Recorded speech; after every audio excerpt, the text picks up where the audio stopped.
n'y a pas d'industrie, s'il n'y a pas de production agricole, mais il n'y a pas de production de légumes destinés à la transformation s'il n'y a pas d'industrie.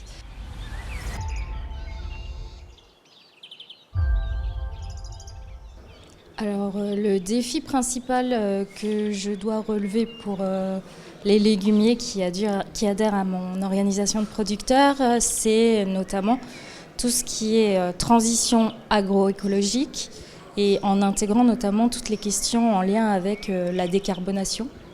Je pense que les agriculteurs ont une carte à jouer à ce niveau-là parce qu'ils font déjà des choses.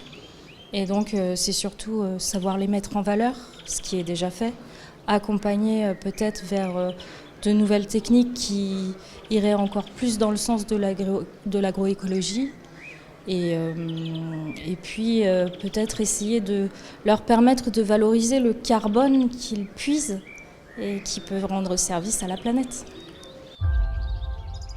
Alors, sur la transition agroécologique, et si on prend la question de l'eau par exemple, au niveau de notre organisation de producteurs, on a environ 80 sondes capacitives qu'on installe sur nos parcelles. Si le producteur le souhaite, on lui ouvre un accès et comme ça, il peut suivre l'état hydrique de sa parcelle et donc décider de ses pratiques d'irrigation en se basant sur un outil. Ou alors, s'il le souhaite, il fait entièrement appel à son équipe technique, à son technicien dédié qui va l'aider à suivre les courbes et l'évolution de l'eau dans son sol.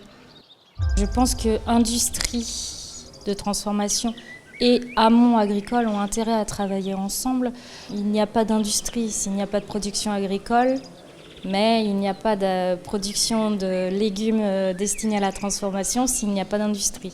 Donc il va falloir travailler de concert et je pense qu'on peut s'apporter mutuellement des choses. Je reste convaincue du collectif et notamment si on applique vraiment la production de fruits et légumes, je trouve que le côté organisation de producteurs apporte un plus parce que le producteur n'est pas isolé, il peut s'appuyer sur une structure, sur des équipes techniques ou des équipes qui auront d'autres compétences pour l'accompagner dans sa transition, l'aider à mettre en place de nouveaux outils, mutualiser des outils agricoles, des agroéquipements. Donc je trouve que oui, on va plus loin ensemble.